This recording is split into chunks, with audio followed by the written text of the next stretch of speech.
नमस्कार, आप देख रहे हैं आज तक। आपके साथ मैं हूं सईद अंसारी। आम आदमी पार्टी इन दिनों दो वजहों से सुर्खियों में है। पहली वजह अरविंद केजरीवाल का सीधे पीएम मोदी पर निशाना बनाना, तो दूसरा किसी न किसी बहाने किसी न किसी मुद्दे पर फंस जाना। इस बार आम आदमी पार्टी के प्रबल समर्थक विशाल डडलानी ऐसे एक विवाद में फंस गए। विशाल ने जैनियों के धर्मगुरु तरुण सागर जी महाराज पर आपत्तिजनक ट्वीट किया था और इसके बाद आम आदमी पार्टी के अंदर माफी मांगने की होड़ लग गई। विवाद इतना बढ़ा कि विशाल डडलानी को राजनीति से तौबा करनी पड़ी।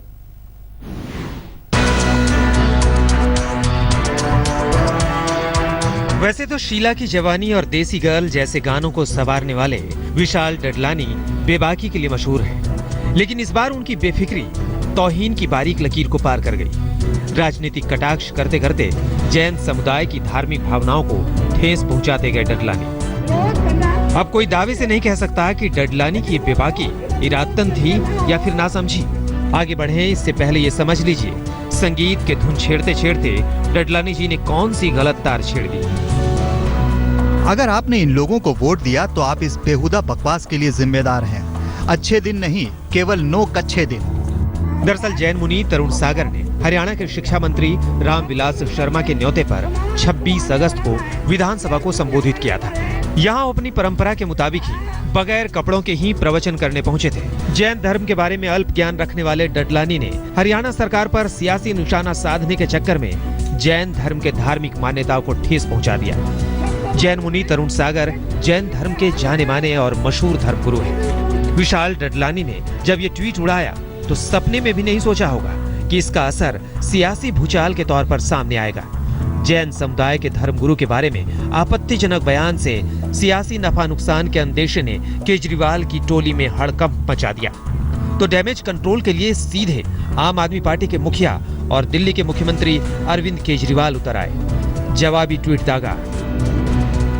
तरुण सागर जी महाराज केवल जैनों के लिए नहीं बल्कि सभी के लिए बहुत पूजनीय संत हैं। जो लोग अनादर कर रहे हैं वो दुर्भाग्यपूर्ण है और यह रुकना चाहिए। इसके तुरंत बाद डडलानी ने केजरीवाल के ट्वीट को रीट्वीट भी किया, साथ ही कई बार माफी भी मांगते हुए विवादित ट्वीट को डिलीट कर दिया। सफाई में माफी मांगते हुए ज्ञान बांटते गए। लिखा, जिन भी लोगों की भावनाओं को मैंने ठेस पहुंचाई है उन सब से माफी मांगता हूं, लेकिन भारत के लिए राजनीति से धर्म को बाहर रहने दीजिए। अभी माफी मांगने वालों की लिस्ट लंबी है। इसके बाद बारी थी दिल्ली के स्वास्थ्य मंत्री और आम आदमी पार्टी के जैन धर्म का चेहरा सत्येंद्र जैन का। देखिए, मुद्दा खत्म हो चुका है। उन्होंने जो ट्वीट किया था थोड़ी एक आधा शब्द कुछ गलत था। उन्होंने खुद कई बार लिख के माफ़ी मांगी है। मैंने खुद उसको अपोलाइज किया है कि मुझे मामला खत्म हो चुका है। जैन धर्म के अंदर तो कहा है कि कोई कितना बड़ा क्राइम करे उसको माफ़ कर देना ही अच्छा होता है। क्षमा मानी हमारा पर्व आने वाला है, तो मैं तो कहता हूँ इसमें तो कोई मुद्दा बचा ही नहीं है, मुद्दा खत्म हो चुका है। क्षमा याचना का सिलसिला अभी बाकी था। अब डडलानी साहब के माफीनामे का अगला ट्वीट केजरीवाल और सत्येंद्र जैन के नाम था। इस ट्वीट में राजनीति से संन्यास लेने का ऐलान भी चस्पा कर दिया। मुझे बुरा लग रहा है कि मैंने मेरे जैन दोस्तों और मेरे दोस्त अरविंद केजरीवाल और सत्येंद्र जैन को बुरा महसूस कराया, इसलिए मैं सभी सक्रिय राजनीतिक कार्य छोड़ता हूं।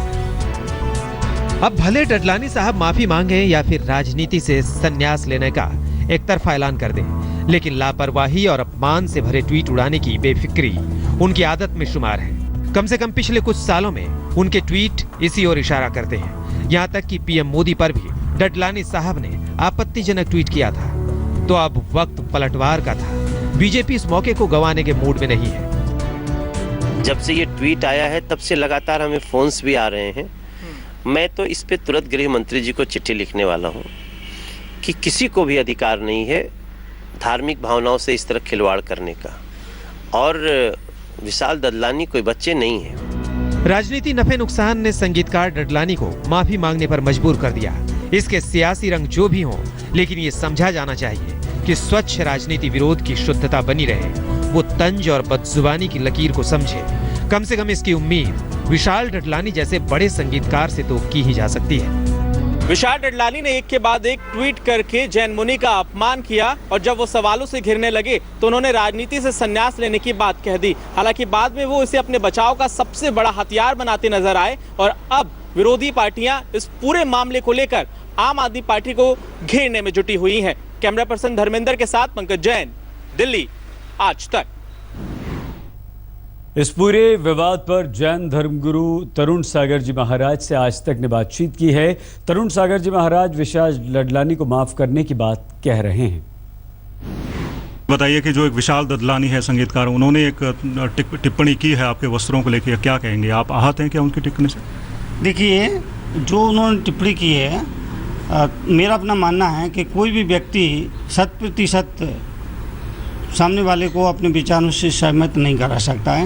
मैं जो भी विचार रखूं 90% तो मेरे विचारों से लोग सहमत हो सकते हैं, पर 10% ऐसे भी होंगे जो उससे सहमत नहीं होंगे, आलोचना करेंगे, बुराई करेंगे और खिलाफ रहेंगे। तो मैं समझता हूं जिन्हें ये टिप्पणी की है वो 10% लोगों में से है। उन्हें दिगंबर मुनि के बारे में कुछ भी पता नहीं है, सिर्फ ये पता है कि वो नग्न रहते हैं। इसके अलावा उनको कुछ भी मालूम नहीं है। भारतीय संस्कृति के बारे में, भारतीय परंपरा के बारे में उन्हें कुछ भी पता नहीं है। तो 10% जो विचारों से सहमत नहीं होते हैं उनमें से है ये लोग हैं। और मुझे तो कोई तकलीफ नहीं है, व्यक्तिगत रूप से मुझे कोई परेशानी नहीं है। ये थे तरुण सागर जी महाराज जो विशाल ददलानी की टिप्पणी से बेहद आहत हैं। दूसरी तरफ उनका यह मानना है कि राजनीति और राजनीतिज्ञों की छवि में सुधार लाया जाना चाहिए, शुद्धिकरण की जरूरत है। देश इन्हीं बातों को लेकर आगे बढ़ सकता है। कैमरामैन दिलीप साहू के साथ मंजीत सहगल, चंडीगढ़, आज तक। आखिर क्यों अरविंद केजरीवाल और उनकी टीम ने इस विवाद में तुरंत माफी मांग ली?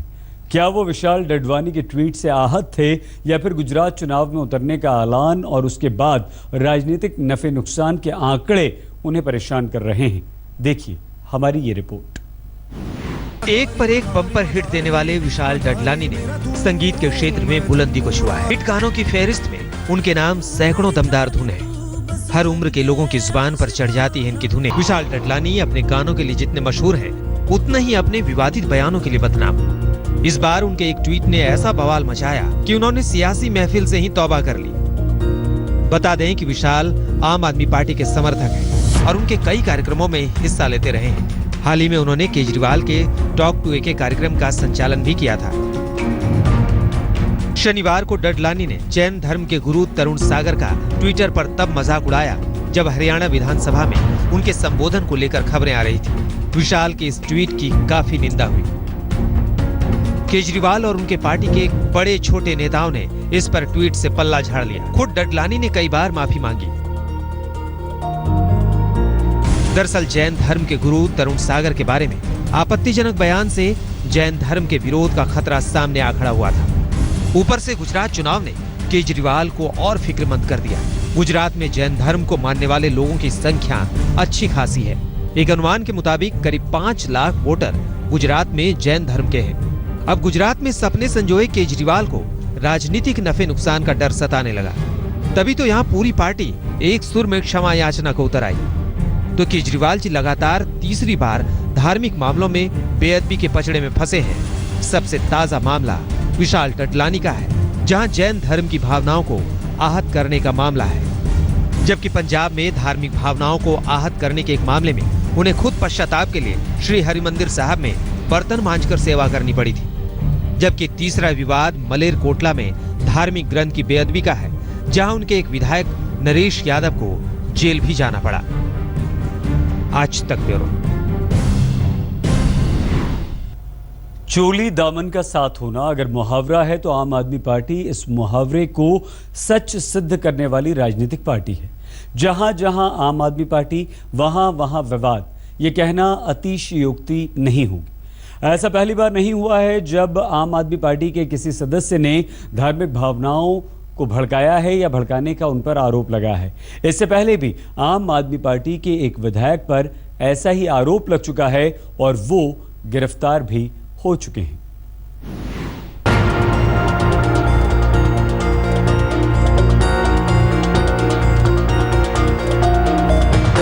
केजरीवाल जी ने अमृतसर के स्वर्ण मंदिर में घिस घिस कर बर्तन मांजे थे। स्वर्ण मंदिर के फूल बख्श पहुंचे थे ताकि उस विवाद को खत्म कर लिया जाए जो उनके घोषणा पत्र के जरिए पंजाब में उनकी साख पर बट्टा लगा रहे थे। दरअसल 3 जुलाई को अमृतसर में अरविंद केजरीवाल की मौजूदगी में पार्टी का चुनावी घोषणा पत्र जारी हुआ था। घोषणा पत्र पर स्वर्ण मंदिर के साथ झाड़ू की एक तस्वीर को लेकर भी सिख संगठनों ने धार्मिक भावनाएं आहत करने का आरोप लगाया था। घोषणा पत्र पर मची गदर को शांत करने के लिए ही केजरीवाल साहब रात को 3 बजे स्वर्ण मंदिर पहुंचे। रात के 3 बजे पहुंचे, बर्तन धुले, मगर वो मामले को शांत करा पाते इसके पहले ही दूसरा विवाद उनके साथ चल पड़ा। आरोप लगा कि केजरीवाल जिन बर्तनों को साफ कर रहे थे वो पहले से ही साफ थे, यानी केजरीवाल का फूल बख्श जाना भी राजनीतिक स्टंट कह दिया गया। इससे पहले भी आम आदमी पार्टी ने अपने घोषणा पत्र को धर्म ग्रंथ की तरह पवित्र कहा था। हमारे लिए वो बहुत पवित्र ग्रंथ है, हमारा मैनिफेस्टो। इस पर भी खूब हंगामा मचा था, यानी विवाद साया बनकर साथ चलते रहे। इससे ठीक पहले पंजाब के ही मलेरकोटला से दिल्ली के मेहरौली तक भी खूब हंगामा मचा था। तारीख थी 24 जून 2016। मलेरकोटला में कुछ लोगों ने धार्मिक ग्रंथ की बेअदबी की। 27 जून को पुलिस ने 4 आरोपियों को गिरफ्तार किया। एक आरोपी ने दावा किया कि इस पूरे मामले में आम आदमी पार्टी के विधायक नरेश यादव का हाथ है। आरोपी ने दावा किया कि धार्मिक ग्रंथ की बेअदबी करने के लिए विधायक नरेश यादव ने इसलिए कहा था ताकि आगामी विधानसभा चुनाव में उनकी पार्टी को पंजाब में फायदा मिल सके। मामला मलेरकोटला का था, खुलासा पटियाला में हुआ था, मगर सियासत दिल्ली में गर्म हो गई क्योंकि केजरीवाल के जिन विधायक का नाम आया था वो मेहरौली से विधायक थे। नाम था नरेश यादव।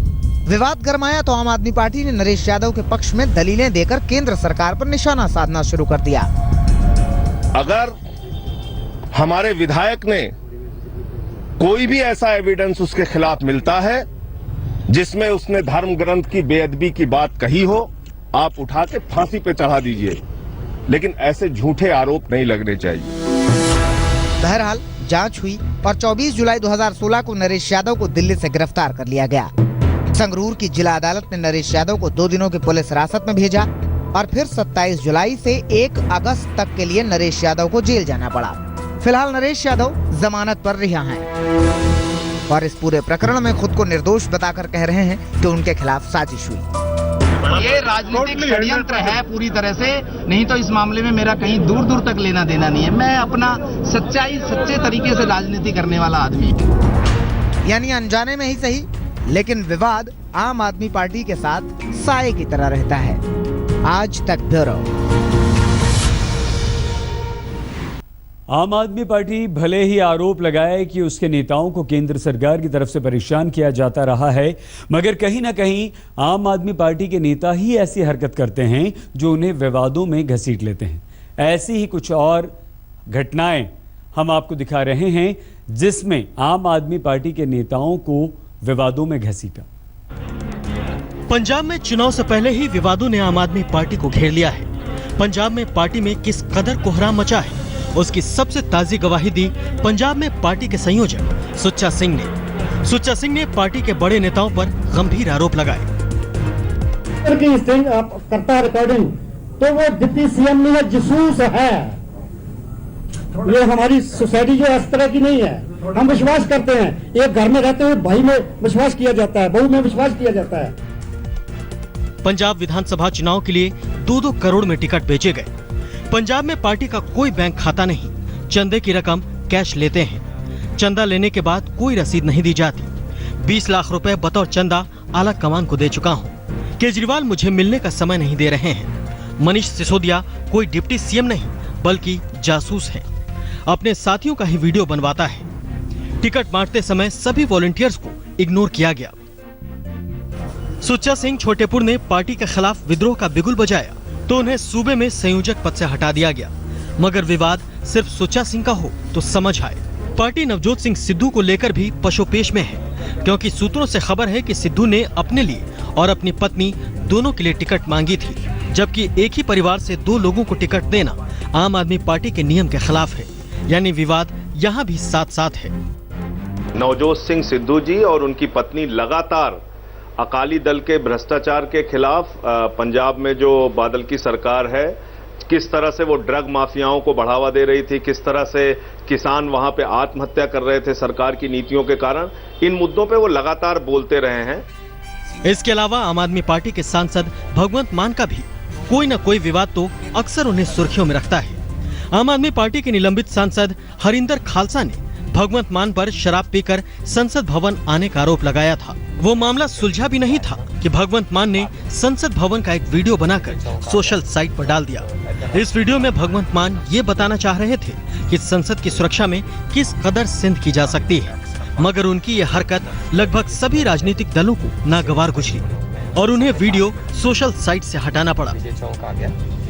मेरा मकसद कतई संसद की सुरक्षा को खतरे में डालना नहीं था और मैं अनकंडीशनल इसके लिए माफी का जो एक लेटर है मैंने मैडम स्पीकर को आपने दे दिया, मैंने नोटिस ऑफिस में दे दिया है। केजरीवाल भले ही हर बात के लिए केंद्र सरकार को जिम्मेदार बताएं, मगर सच यही है कि जाने अनजाने में उनके नेताओं के साथ ऐसी घटना जरूर हो जाती है जो विवाद को हवा दे देती है। अब इसे संयोग कहिए या साजिश, मगर विवाद आम आदमी पार्टी के साथ साथ ही चलते हैं। आज तक ब्यूरो।